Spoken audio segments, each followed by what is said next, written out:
মুর্শিদাবাদ বিশ্ববিদ্যালয়কে পূর্ণাঙ্গ বিশ্ববিদ্যালয়ের মর্যাদা প্রদান, ইউনিয়ন রুম খোলা, কলেজে ছাত্র নির্বাচন আয়োজন এবং টেন্ডার সংক্রান্ত দুর্নীতির মতো একাধিক গুরুত্বপূর্ণ দাবি নিয়ে ডেপুটেশন দিতে এসে তৃণমূল ছাত্র পরিষদের প্রবল বাধার মুখে পড়ল কংগ্রেসের ছাত্র পরিষদ। সোমবার বহরমপুর মুর্শিদাবাদ বিশ্ববিদ্যালয়ের ক্যাম্পাসে এই ঘটনাকে কেন্দ্র করে তুমুল উত্তেজনা ছড়ায়। জানা গিয়েছে, ছাত্র পরিষদের একটি প্রতিনিধি দল বিশ্ববিদ্যালয়ের গেটে ডেপুটেশন জমা দিতে আসে, কিন্তু ক্যাম্পাসের মূল ফাটকের সামনেই তাদের পথ আটকে দেয় তৃণমূল ছাত্র পরিষদের সদস্যরা। ছাত্র পরিষদের অভিযোগ, তাদের গণতান্ত্রিক অধিকার প্রয়োগে টিএমসিপি ইচ্ছাকৃতভাবে বাধা দিচ্ছে। আজকে আমাদের যে অরাজকতা চলছে, কলেজের দিনে কলেজের মধ্যে ইউনিয়ন রুমে অনেক রকমের কাণ্ড করে রাখা হয়েছে। হাইকোর্টে এমনকি বলে রেখেছে ইউনিয়ন রুম বন্ধ করতে হবে, তারপরে চালু রাখা হয়েছে। কলেজের মধ্যে কোনো ইউনিয়ন এখন মানতে হবে না, তারপরেও আছে মেয়ের সঙ্গে খারাপ ব্যবহার করা হচ্ছে, তার অনেক নোংরা কার্যকলাপ হচ্ছে। অনেক ধরনের সমস্যা নিয়ে আমরা রেজিস্ট্রেশনের কথা বললাম, বাট আমরা তাদেরকে এশিয়ারির সঙ্গে বললাম দেখছেন ব্যাপারটা, যত বহিরাগত আছে তাদেরকে বের করার ব্যবস্থা করছে। এখনো খোলা আছে, আমি বললাম, উনি বলছেন আমি আজই দেখছি, আজকে নোটিস করছি, আমাদেরকে লিখিয়ে দিলাম, আমরা ব্যাপারটা দেখছি, এটাই বলছে উনি। আর উনি তো মমতা ব্যানার্জির দালাল, উনি জানেন না এমন কিছু তো না। কলেজে টেন্ডার হচ্ছে, এমন কলেজের এমন একজন পার্সন পাচ্ছে, সেটা কেউ বলতে পারবে না। এমন একজন পার্সন আছে যে তার কাছে জিজ্ঞাসা করলাম, উত্তর দিতে পারলেন না।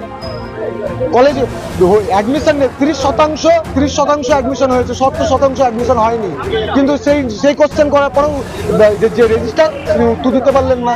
এইটাই হচ্ছে ছাত্র পরিষদ।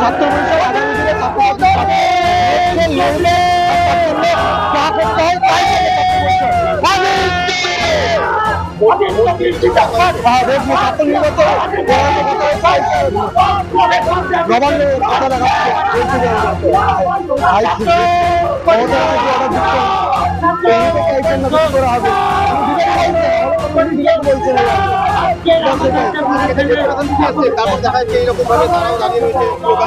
না, আমরা নর্মালি পেসফুলি এখানে ডেপুটেশন দিতে এসেছিলাম। ওরা বহিরাগত ঢুকিয়ে দেখে, আপনি এদেরকে দেখুন, আপনার রিপোর্টার আপনারা দেখুন, একটার কাছে আই কার্ড নাই,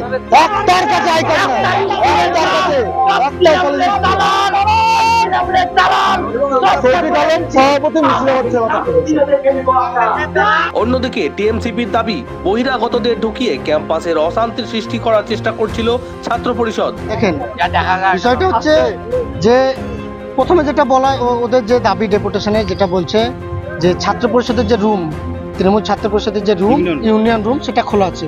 এটা মহামান্য হাইকোর্টের যে রায় দিয়েছিল, সে কারণে প্রত্যেকটা বিশ্ববিদ্যালয় এবং কলেজ, পশ্চিমবঙ্গের সব কলেজ ইউনিভার্সিটি বন্ধ আছে। তো আমাদের সেক্ষেত্রেও আপনারা দেখতে পারেন যে আমাদেরও টোটালটাই বন্ধ আছে। আমরা যারা তৃণমূল ছাত্র পরিষদটা করি, তারা মাঠে ময়দানে খাটি এবং আমরা গেটই পাহারা দিই। আমাদের জন্য ইউনিয়ন রুম প্রয়োজন হয় না। ভর্তির যে বিষয়টা, সেটা আপনার ডাব্লিউপি যে সিএপি আগের বার যে ভর্তি হয়েছে, ছাত্রছাত্রীদের বিষয়, এগুলো তো ভর্তির বিষয়টা তো আমরা বলতে পারবো না যে কি ভর্তি হয়েছে না হয়েছে। এটা মানে অল ওভার পশ্চিমবঙ্গে টোটালটাই এরকমই ছাত্রের প্যাটার্ন, মানে ভর্তি। এখানে এটা সম্পূর্ণ অথরিটির ব্যাপার, কি টেন্ডার হচ্ছে কি না হচ্ছে। আমরা এখানে ছাত্র রাজনীতি করি, আমাদের দেখার দায়িত্ব। কিন্তু আমার মনে হয় যে আমি 100% অ্যাসিওর যে এখানে কোনো দুর্নীতি হচ্ছে না। আমাদের অথরিটি যোগ্য অথরিটি এবং খুব ভালোভাবে ম্যানেজমেন্টটা করছে। অবশ্যই দেখেন, এটা একটা প্যান্ডেমিক সিচুয়েশন, যেটা টোটাল দেখেন এটা হচ্ছে রাজনৈতিক বিষয়। আমরা যারা রাজনীতি করছি, আমরা তো চাইবো যে ছাত্র ইলেকশন হোক, কিন্তু সেটার একটা প্রপার টাইম থাকবে, একটা সুযোগ। তো এটা টোটালটাই বলা আছে, যখন ইলেকশন ডিক্লেয়ার হবে তখন জানানো যাবে। একদম আমাদের তো সেটা বলাই আছে, জেলা নেতৃত্ব থেকে আমরা জানিয়েছি বিষয়গুলো, এবং প্রত্যেকটা জায়গাতেই এই জিনিসটাকে নিয়ে খুব আলোচনার মধ্যে আছে, আলোচনা চলছে। এই নিয়ে দুই পক্ষের মধ্যে বচসা শুরু হয়, যা দ্রুতই তীব্র উত্তেজনার আকার নেয়। স্লোগান পাল্টা স্লোগানে মুখরিত হয়ে ওঠে গোটা এলাকা। পরিস্থিতি নিয়ন্ত্রণের বাইরে চলে যাওয়ায় আগেই ঘটনাস্থলে পৌঁছায় বিশাল পুলিশ বাহিনী। পুলিশ দ্রুত হস্তক্ষেপ করে দুই পক্ষকে আলাদা করে দেয়। দীর্ঘ সময় ধরে উভয় পক্ষের সঙ্গে আলোচনার পর অবশেষে পুলিশের মধ্যস্থতায় ছাত্র পরিষদের মাত্র 4 জন সদস্যকে বিশ্ববিদ্যালয় কর্তৃপক্ষের কাছে তাদের ডেপুটেশন জমা দেওয়ার সুযোগ করে দেওয়া হয়। এই ঘটনায় ফের একবার মুর্শিদাবাদ বিশ্ববিদ্যালয় ক্যাম্পাসে ছাত্র রাজনীতির উত্তাপ চরমে পৌঁছালো বলে মনে করছে রাজনৈতিক মহল। Bureau report, Bangla news.